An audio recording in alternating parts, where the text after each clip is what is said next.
Varicose veins కి సరైన చికిత్స కోసం సంప్రదించండి ఏవిస్ హాస్పిటల్. నారాజు మనం వాడే పదాల వల్ల ఇదేదో కొత్తగా అందరికీ అనిపిస్తూ ఉంటుంది కానీ కానీ ఇది ఏది కొత్త విషయం కాదు. మనకు యద్భావం తద్భవతి, ఏది భావిస్తామో అది జరుగుతుంది అని మనం పూర్వం నుంచి మాట్లాడే మాట ఇది. అందుకే మన పెద్దలు కూడా ఒక్కోసారి అంటుంటారు, మంచి మాట్లాడరా తదాస్తు దేవతలు ఉంటారు అంటే అర్థం ఏంటి? మీరు మాట్లాడే మాటలు నిజమవ్వచ్చు, అందుకే మంచి మాట్లాడు మంచి నిజం అవుతుందని. మరి అదేంటి? మనం అనుకుంటున్నవి భావించినవి అనుభవించినవి నిజమైన అనుభవం లేకొస్తాయి అని చెప్పడానికి అది. ఓ వ్యక్తి ఎడారిలో పోతున్నాడంట, ఒంటరిగా ప్రయాణం చేస్తూ దప్పికైంది, ఏం చేయాలో తోచలేదు. ఎడారిలో ఎవరుంటారు? చుట్టూ చూశాడు, దప్పికగా ఉంది, చాలా దూరం ప్రయాణం చేయాలి, ఒక గ్లాస్ నీళ్లు దొరికితే బాగుండు అనుకున్నాడంట. టక్ అని గ్లాస్ నీళ్ళు ప్రత్యక్షమయ్యాడు. గ్లాస్ నీళ్ళు తాగాడు. అమ్మయ్య ఇప్పుడు దప్పిక తీరింది, ఆకలిగా ఉంది, భోజనం కూడా ఎవరైనా ఇట్లే పంపిస్తే బాగుంటుంది కదా అని అనుకోవడం క్షణం వెంటనే భోజనం ప్రత్యక్షమైంది. గబగబా భోంచేశాడు, ఆకలిలో ఉన్నాడు. భోజనం చేసాం, ఇక కాస్త సేద తీరితే బాగుంటుంది, రెస్ట్ తీసుకుందాం అనుకున్నాడు. వెంటనే అక్కడ ఒక పాన్పు ప్రత్యక్షమైంది. పాన్పు ప్రత్యక్షమై భోంచేసి బాగా పడుకునే ముందు మంచి పాన్ వేసుకుంటే బాగుంటుంది అని అనుకున్నాడు. వెంటనే పాన్ కనిపించింది, అక్కడ వేసుకున్నాడు. ఎవరు తోడు లేకుండా మరీ ఒక్కడిని ఎంజాయ్ చేస్తే ఏం బాగుంటుంది, ఎవరైనా ఒక అమ్మాయి ఉంటే బాగుంటుంది అనుకున్నాడు. ఒక అందమైన అమ్మాయి ప్రత్యక్షమైంది. వీడికి ఇంకా డౌట్ వచ్చింది, ఇదేంటి నేను ఏం అడుగుతుంటే అవి నిజమవుతున్నాయి, ఇది అమ్మాయేనా రాక్షస, ఏదైనా భూతమా అనుకున్నాడంటే వెంటనే అమ్మాయి భూతమైంది. అమ్మో ఇది భూతం, ఇది నా దగ్గరికే వచ్చిందని నన్ను చంపేస్తుందా ఏంటని చంపేసింది. కథ ఇది చాలామందికి తెలిసిన కథ. ఇది మీరు భావించిందల్లా నిజమవుతోంది. మరి మనవాడు భోజనం అడిగాడు, అమ్మాయి అడిగాడు, స్పాన్పు అడిగాడు, బాగా సేద తీరాలనుకున్నాడు, తను ఆనందించే విషయాలని అడగొచ్చుగా, అడగలే. జరుగుతోంది అని తెలిసినప్పుడు అయినా సరే మన మైండ్ అట్లా ఆలోచిస్తుంది. ఏం ఆలోచిస్తుందో అదే మీకు దొరుకుతుంది అని చెప్పడానికి ఈ స్టోరీ. ఓకే. ప్రపంచవ్యాప్తంగా నాగరాజు, ఇది భారతదేశంలోనే కాదు, మన పురాణాల నుంచి ఎప్పటి నుంచో ఉన్నదే. మీరు భావించింది మీకు సొంతం అవుతుందని విదేశాల్లో ప్రపంచవ్యాప్తంగా చాలా రీసెర్చ్లు జరిగాయి. ఆ రీసెర్చ్ల్లో తేలింది ఏంటంటే విజువలైజేషన్ పవర్ గురించి చాలామంది చెప్పారు. ఒకరు కాదు, ఇద్దరు కాదు, ప్రపంచవ్యాప్తంగా. సో ప్రపంచవ్యాప్తంగా చాలా రీసెర్చ్లు జరిగాయి. మనం లాస్ట్ ఎపిసోడ్లో చెప్పుకున్నాము, నాటన్ షరాన్స్కీ అని జైలు శిక్ష అనుభవించి విజువలైజేషన్ ద్వారా చెస్ ఆట ఆడి గ్యారీ కాస్పరోను ఓడించి ప్రపంచ ఛాంపియన్ అయ్యాడు 1996లో. అంతేకాదు, ఓహియోలో ఉన్న క్లీవ్లాండ్ క్లినిక్లో ఒక స్టడీ చేశారు. అందులోని సైకాలజిస్ట్ ఏం చేశారంటే కొంతమందిని ఎక్సర్సైజ్ చేయకుండా ఊహించుకోమని కొంతమందిని ఎక్సర్సైజ్ చేయించి వీళ్ళ కెపాసిటీ ఎంత పెరిగిందో టెస్ట్ చేశారు. ఓకే. దాదాపు 3 వారాల పాటు ఎక్సర్సైజ్ చేసిన వాళ్ళు 53% ఇంప్రూవ్మెంట్ చూపిస్తే ఫింగర్ అబ్డక్షన్ ఎక్సర్సైజ్ అని ఉంటుంది.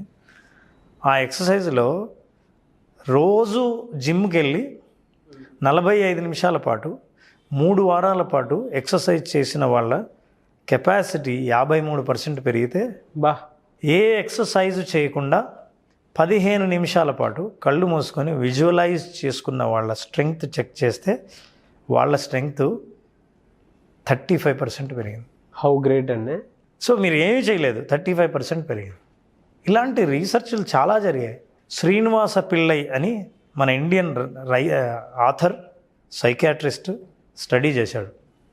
అతను ఏం స్టడీ చేశాడంటే పారాలిసిస్ వచ్చిన వ్యక్తికి ప్రతిరోజు విజువలైజేషన్ ద్వారా తన చెయ్యి పైకి ఎత్తుతున్నట్టు, కదిలిస్తున్నట్టు, వేళ్ళు కదిలిస్తున్నట్టు ఎక్సర్సైజ్ చేయించాడు మెంటల్గా.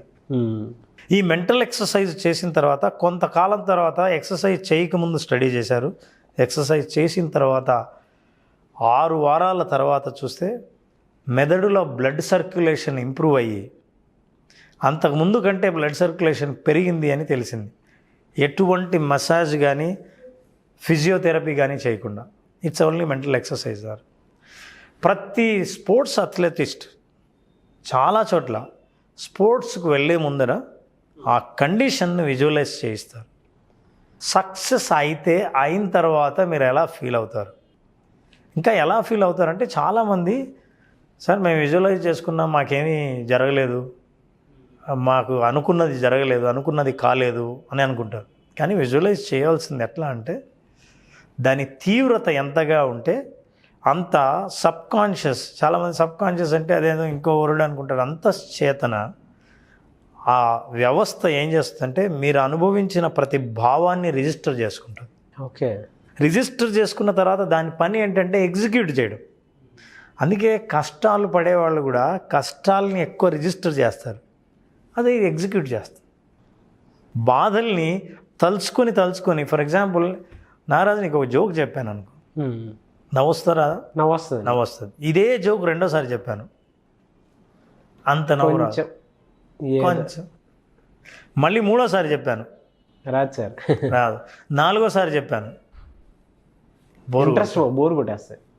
అదే ఒక బాధాకరమైన సంఘటన మనిషి పదే పదే పదే పదే తలుచుకుంటాడు. ఇదే మనిషి నేచర్కు విచిత్రమైన. బాబోయ్, కొంతమంది అయితే దాన్నే అడాప్ట్ చేసుకుని బతికేస్తారు. పైగా వాళ్ళ నమ్మకం నిజమైనందువల్ల. అందుకే కొన్ని మూఢనమ్మకాలకు కూడా కొంతమంది ఎందుకు లొంగిపోతారంటే, చూసావా ఇలా జరిగింది, ఇలా జరుగుతుంది అని అనుకోవడం వల్ల అదే జరగడం, అదే రిపీట్ అవుతుంది. అవును. ఉదాహరణకు చూడండి, మీ మనోభావాలు మీ చేసే పని ఈ రెండిటికి ఎట్లా సంబంధం ఉందో చూద్దాం. ఫర్ ఎగ్జాంపుల్, మీకు ఏదో న్యూస్ ఫోన్ వచ్చింది, సమ్ బ్యాడ్ న్యూస్, మూడు పోయింది, నీ గురించి ఎవరో పలానా వాళ్ళు నెగిటివ్గా మాట్లాడారు అని నీ ఫ్రెండ్ ఫోన్ చేసి చెప్పాడు. అదేంటి అతను మాట్లాడా, నాతో బాగానే ఉంటాడే, పెద్ద అప్సెట్ అయ్యారు. You are a sales man, మీకు ప్రోడక్ట్ని సేల్ చేయాలి, కస్టమర్ దగ్గరికి వెళ్ళారు, అసలు మైండ్లో అదే తిరుగుతుంది, ఎందుకు నా గురించి అట్లా మాట్లాడా, ఇట్లా ఎంతమందికి చెప్పాడా, ఇతనితోనే ఇదే చెప్పాడా, ఇంకా ఏమైనా చెప్పాడా, ఆలోచిస్తూ ఉన్నాడు. అప్పుడు ఆ రోజు అతను ఒక ప్రోడక్ట్ సేల్ చేయాలి. అతని బాడీ లాంగ్వేజ్ కానీ, అతని లాంగ్వేజ్ కానీ, అతని మానసిక స్థితి కానీ ఎలా ఉంటుందో ఒక్కసారి ఊహించి. అవునండి. సో ఆ భావానికి మనిషి ప్రవర్తనకి చాలా సంబంధం ఉంది. ఒక థియరీ ఉంది ఏంటంటే హ్యావ్, డూ, బీ అంటే అర్థం ఏంటంటే, మీకు ఉంటే మీరు ఉన్నట్టు ప్రవర్తిస్తే అప్పుడు ఉన్న తృప్తి కలుగుతుందని. ఓకే. మీరు ప్రమోషన్ కావాలి, మీరు ఆఫీసర్ అవ్వాలి, ఏదో లీడర్ అవ్వాలి, హెడ్ ఆఫ్ ద డిపార్ట్మెంట్ అవ్వాలి, మేనేజర్ అవ్వాలి. అయితే అప్పుడు మేనేజర్ లాగా బిహేవ్ చేస్తే మేనేజర్ అయ్యానన్న సాటిస్ఫాక్షన్ ఉంటుంది. మిలిటరీ ఆఫీసర్కి ప్రమోషన్ రావాలి, కల్నల్ అవ్వాలి. కల్నల్ అవుతే కల్నల్ అయినట్టుగా అతను బిహేవ్ చేస్తే కల్నల్ అయిన తృప్తి కలుగుతుంది. కానీ మెంటల్ విజువలైజేషన్లో రివర్స్. ముందు మీరు అయినట్టు భావించి అయినట్టే ప్రవర్తిస్తే అవుతారు. ఇప్పుడు ముందేంటి, నార్మల్గా అయితే అప్పుడు నేను భావిస్తా, ఇక్కడ భావిస్తే మీరు అవుతారు. అందుకే మిలిటరీలో కూడా ఒక సామెత ఉంది, if you want to be a colonel, walk like a colonel, then you will become colonel. So ఇలాంటివి మనం చెప్పుకున్న యద్భావం తద్భవతి ఉదాహరణలకు బోలెడన్ని ఉన్నాయి. ఇంకో రీసెర్చ్ ఉంది. ఓకే. సో నారాజు మనందరికీ తెలుసు, Muhammad Ali heavy weight champion. అతను విజువలైజేషన్ చేసుకోకుండా శత్రువుని ఎట్లా మట్టి కరిపించాడో, లాస్ట్ అంటే ఆ గేమ్ ఎండింగ్ ఎలా ఉంటుందో ఊహించుకున్న తర్వాతే బరిలోకి దిగుతాడు. పైగా మొహమ్మద్ అలీకి ఫేమస్ ఏంటంటే చాలా మెంటల్ ఎక్సర్సైజెస్ తెలుసు, mental rehearsals, visualization, guided imagery visualization. Proved sir, అదే is proved. So he has done that. మీరు lot of sports people history చదివితే, వాళ్ళ బయోగ్రఫీ చదివితే, వాళ్ళ విన్నింగ్ సీక్రెట్స్లో విజువలైజేషన్ ఒకటి ఉంటుంది.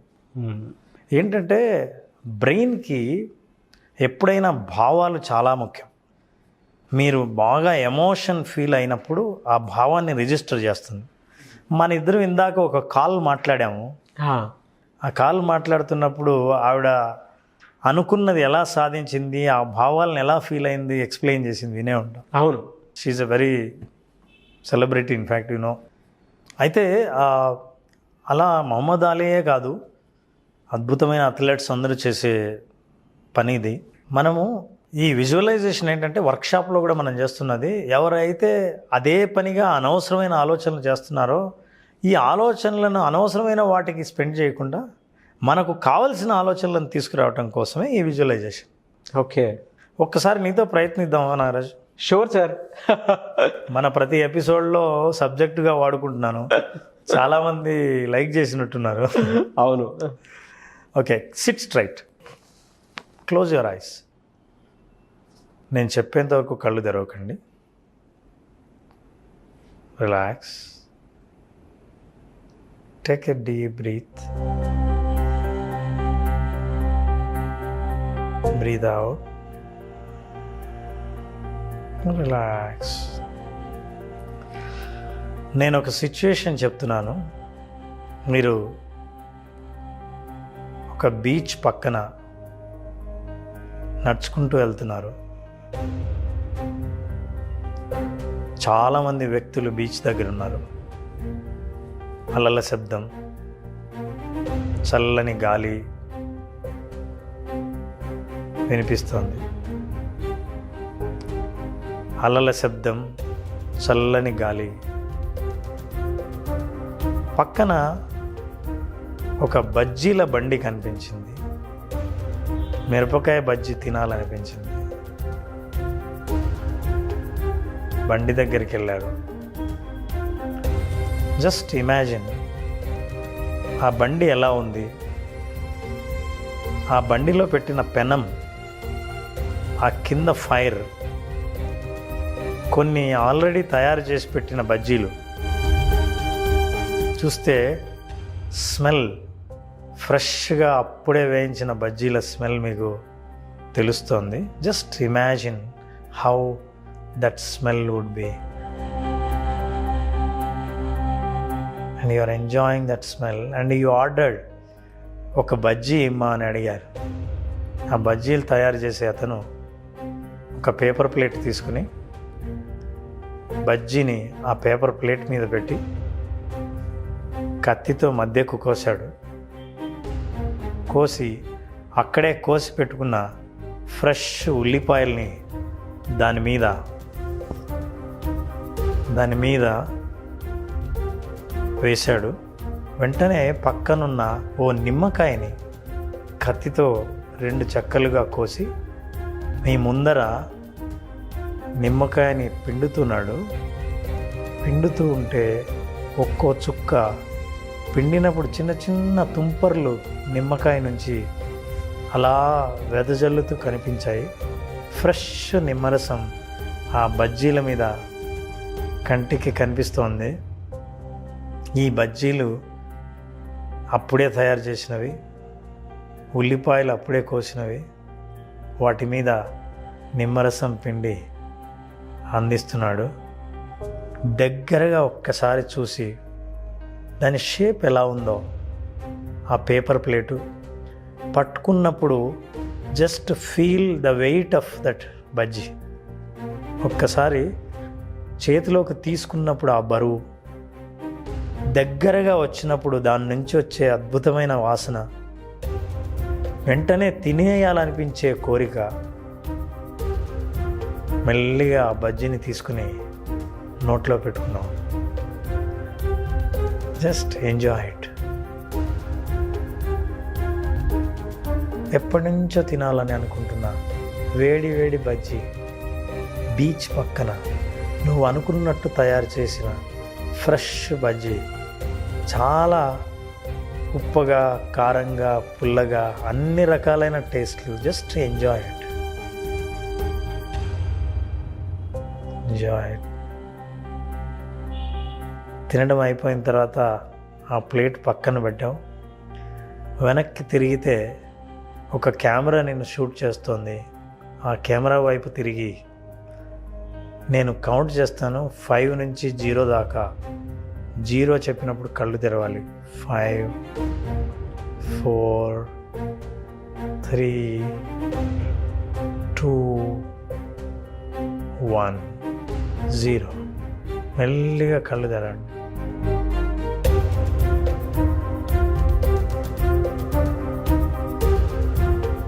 How do you feel?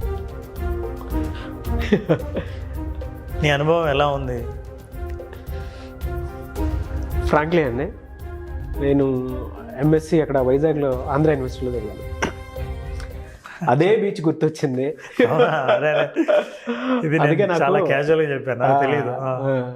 అందుకే నాకు విజువలైజేషన్లో మొత్తం అక్కడ ఉన్న అట్మాస్ఫియర్ కానివ్వండి, అక్కడ ఉండేటువంటి ఆ క్లైమేట్, మీరు చెప్పిన బజ్జీలు ఉన్నాయి చూసారా, ఆ మూడ్, ఆ నిమ్మరసం అనగానే నోట్లో నోరూరిపోవటం అదే వచ్చేస్తాయి కదా అవన్నీ. అండ్ ఆ ఫీల్తో పాటు ఫైర్ ఎప్పుడైతే కింద నుంచి పెట్టిన తర్వాత ఫైర్ స్మెల్ ఒకటి వస్తుంది మనకి.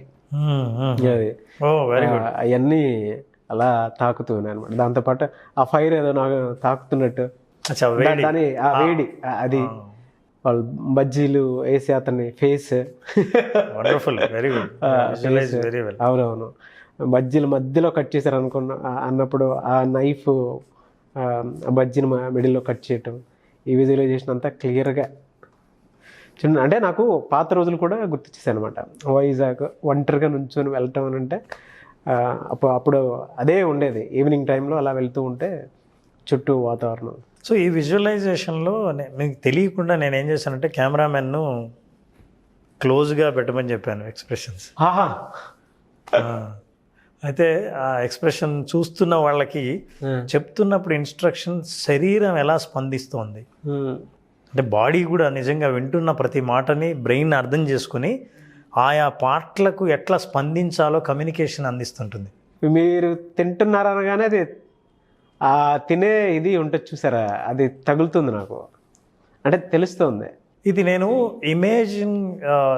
ఇమాజిన్ చేసిన ఇమేజరీ, గైడెడ్ ఇమేజరీ విజువలైజేషన్. అయితే ఆల్రెడీ పాస్ట్లో ఎక్స్పీరియన్స్ ఉండడం వల్ల నీకు ఇంకా విజువలైజ్ చేసుకోవడం చాలా అద్భుతంగా చేయడం జరిగింది, చాలా క్లియర్గా. ఇక్కడికి నేను వెళ్ళి వచ్చినట్టే. సో మన సమయాభావం వల్ల నేను చాలా షార్ట్ చేశాను, బట్ డీటెయిల్స్లోకి వెళ్తే ఇవి మన రిజిస్టర్ అవుతే ఇప్పుడు చూడండి, నౌ ఈ 5 minutes టైంలో your brain was not thinking anything else. Yes, you are in a happy mode, satisfaction, everything that your body and mind enjoy. Yes, visualization ఇట్లాంటివి అందిస్తుంటే దీని ద్వారా మనం చాలా సాధించవచ్చు. మనం ఏదైనా సరే అనుకున్నది ఎలా సాధించవచ్చు ఏంటి. ఇప్పుడు కొన్ని విజువలైజేషన్ చేస్తున్నప్పుడు కొన్ని చేయవలసినవి చేయకూడనివి ఉంటాయి. అది కూడా తెలుసుకుంటే విజువలైజేషన్ ప్రొఫెషనల్గా పర్ఫెక్ట్గా చేయొచ్చు. సో నానేజ్ ఇట్లాంటి విజువలైజేషన్ అనుభవంలోకి వస్తే తప్ప దాని పవర్ ఏంటో తెలియదు. అయితే ఈ విజువలైజేషన్ చేయటానికి కొన్ని పద్ధతులు ఉన్నాయి, కొన్ని గైడ్లైన్స్ ఉన్నాయి, కొన్ని చేయవలసినవి, కొన్ని చేయకూడనివి. ఒక్కసారి చూద్దాం. చేయవలసినవి కనుక నన్ను అడిగితే కొన్ని రిలాక్స్డ్ స్టేట్లో చేయాలి. ఓకే, అర్జెంటుగా భయంగా నాకేదో కావాలి ఇప్పుడు బికాస్ నేను పోగొట్టుకున్నాను కాబట్టి అని చేస్తే జరగదు. మైండ్ రిలాక్స్డ్ స్టేట్లో ఉన్నప్పుడు సబ్కాన్షియస్ మైండ్ అబ్జార్ప్షన్ స్టేజ్లో ఉంటుంది. Second, you need to trust your self. మీరు ఏం చెప్తున్నారో దాన్ని మీరు నమ్మాలి. మీరు నమ్మకపోతే మీ బ్రెయిన్ ఎందుకు నమ్ముతుంది? ఎస్, అది ఒక ఫిల్టర్ అడ్డం పడుతుంది. థర్డ్, ప్రతి విజువలైజేషన్లో ఆల్ సెన్సెస్ని ఉపయోగించాలి. ఓకే, సువాసన కంటితో చూసినప్పుడు, టేస్ట్ నాలిక, టచ్ చేసినప్పుడు వెయిట్, నేను తెలియకుండానే ఆల్ సెన్సెస్ గురించి నేను మాట్లాడాను. ఎస్, ఈ సెన్సరీ ఆర్గాన్స్ ఆ సెన్సెస్లో అనుభవాన్ని మొత్తం అబ్జర్వ్ చేస్తాయి, బ్రెయిన్కి అందిస్తాయి. బ్రెయిన్ ఏం చేస్తుందంటే అది నిజంగానే భావిస్తుంది.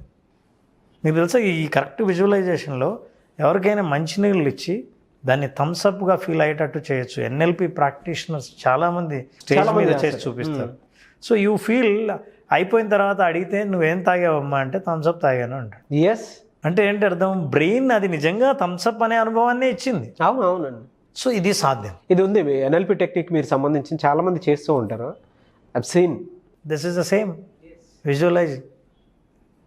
సో ఇవి చెయ్యాలి. చెయ్యకూడనివి ఏంటంటే, number 1, you should not doubt your self.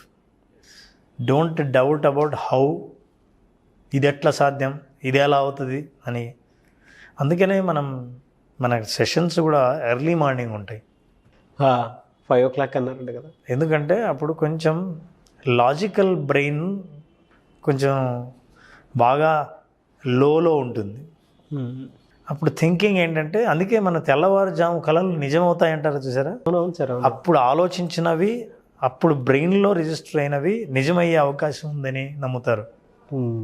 ఏదేమైనా విజువలైజేషన్ అందరి అనుభవంలోకి తీసుకొచ్చి వాళ్ళందరికీ ప్రయోజనం కలిగించేటట్టు చేద్దాం. ఈ విజువలైజేషన్ వల్ల సెల్ఫ్ కాన్ఫిడెన్స్ పెరుగుతుంది, ఓకే, పర్ఫార్మెన్స్ పెరుగుతుంది. తాము చెయ్యాలనుకొని చెయ్యలేని పనిలో కొంత పర్సంటేజ్ అయినా ఇంప్రూవ్మెంట్ ఉంటుంది. ఓకే, సాధించాలనుకున్న స్థితిని ఊహించుకోవడం ద్వారా సాధించే అవకాశాలని పెంచగలుగుతారు. ఎస్. ఇన్ని రకాలైన అడ్వాంటేజెస్ కదా, ఇంకా చాలా ఉన్నాయి, మన వర్క్షాప్లో తెలుసుకుందాం.